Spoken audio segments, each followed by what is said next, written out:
After the attack, Dr. Nina Rothschild lay in a hospital bed, fighting for her life.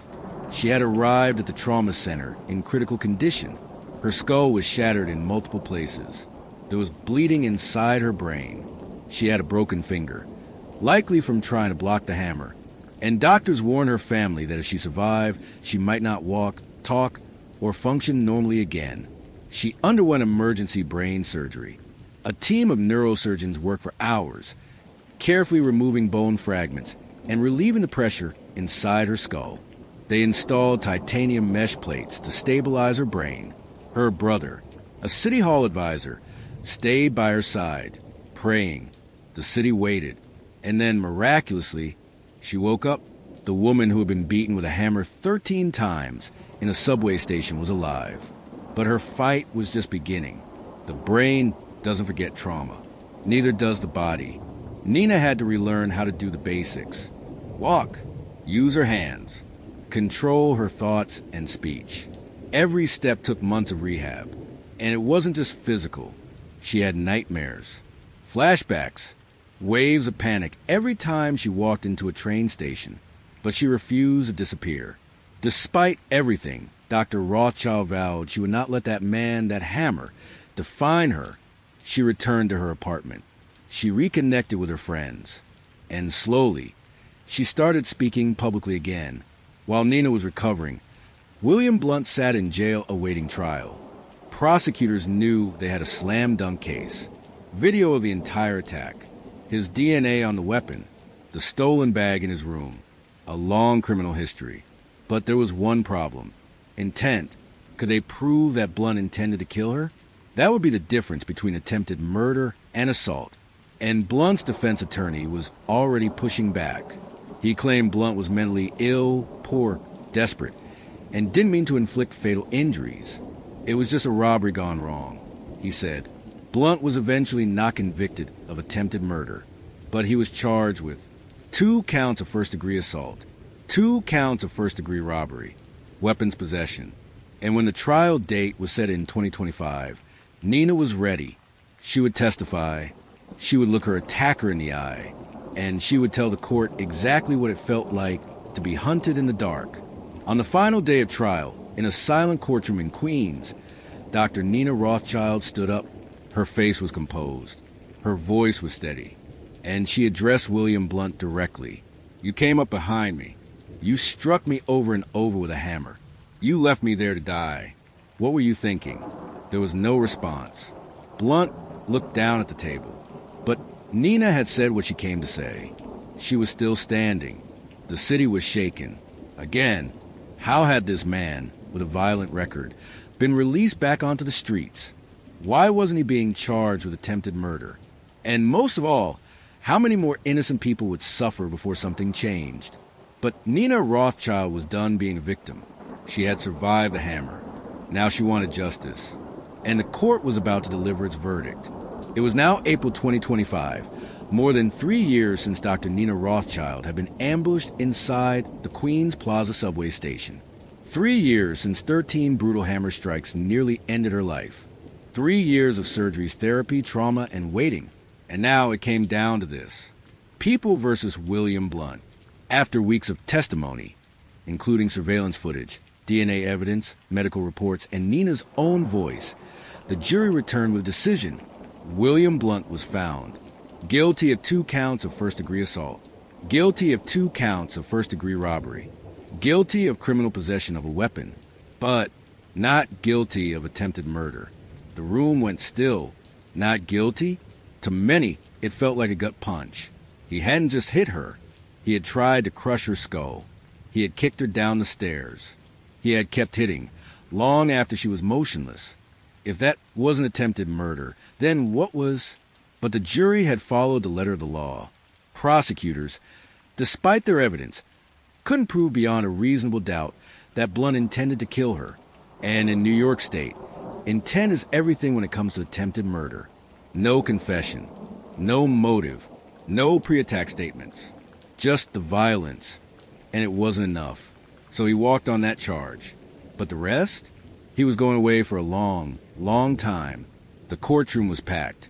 Reporters filled every row. Dr. Rothschild sat in the front, surrounded by her colleagues, city officials, and friends. William Blount was brought in, now 63, in a tan corrections jumpsuit, expressionless, silent.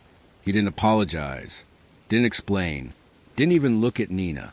Then it was her turn to speak. She stood, steady, calm, resolute, and she stared directly at him. "I didn't know you. I never spoke to you. But you came up behind me, and you tried to take everything from me. Why?" No answer, just that same cold silence. Judge Ira Margulis didn't hold back. This was an unprovoked, sadistic, and cowardly act. It is only by divine mercy that this woman survived. Then came the sentence. 25 years to life, the maximum allowed by law. The courtroom exhaled. It wasn't attempted murder, but it was still a life-altering punishment.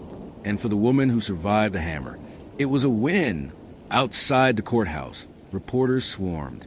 Dr. Rothschild didn't gloat. She didn't cry. She simply said, "I'm grateful to be alive. I'm grateful that justice in some form was served.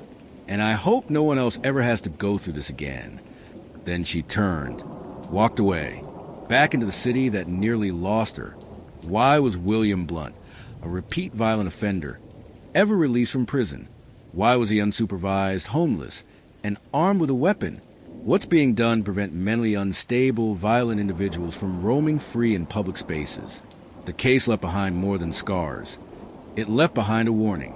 Because Nina Rothschild wasn't targeted. She wasn't known. She just happened to be there. And if it happened to her, it could happen to anyone. The attack was over. The trial was done. William Blount had been sentenced to 25 years to life. And Dr. Nina Rothschild, against all odds, had survived. But the story didn't end in that courtroom. Because New York City was left staring at a deeper question. How did this happen? William Blount wasn't a mystery. He was a known danger. A violent criminal history spanning decades. Multiple prior assaults. Released from state prison just months before the attack. No fixed residence. Bouncing between shelters. No psychological supervision. Despite signs of instability. Carrying a concealed hammer in public spaces. And yet, he walked free, right up until the night he nearly killed a city scientist on her way home. What Nina's case exposed was more than just a man with a hammer. It revealed a cracked pipeline between prisons that release violent offenders without meaningful reentry support, shelters that can't track or manage high-risk residents, a mental health system overburdened and underfunded, and a transit system where cameras record horror but cannot prevent it. Dr. Rothschild was not the first victim of subway violence, but she became the most high-profile. And suddenly, the city couldn't look away anymore. After the attack, NYC officials promised change. More NYPD officers on subway platforms. Improved lighting and surveillance. Calls for mandatory treatment programs for repeat violent offenders. Revisions to bail reform laws for those with histories of assault. But for thousands of riders, especially women, the damage was already done. They walk faster. They look behind them. They don't wear headphones. And they remember what happened to the woman at Queens Plaza. Dr. Rothschild returned to work at the health department. Slowly and on her own terms. She walks with caution. She has limited movement in her hands. She suffers persistent neurological symptoms. And emotional scars, she says, run deeper than the ones under her hairline. But she survived. And in interviews, she said she now uses her voice to raise awareness. I want to be the last person this happens to, not the next chapter in a list of people the system failed. William Blount didn't plan a mass attack. He didn't have a manifesto. He didn't even know his victim's name. And yet, he revealed something chilling. That one man with one hammer can expose the soft underbelly of a city's justice system, all within 13 savage seconds. This case is a reminder that justice served does not mean harm undone.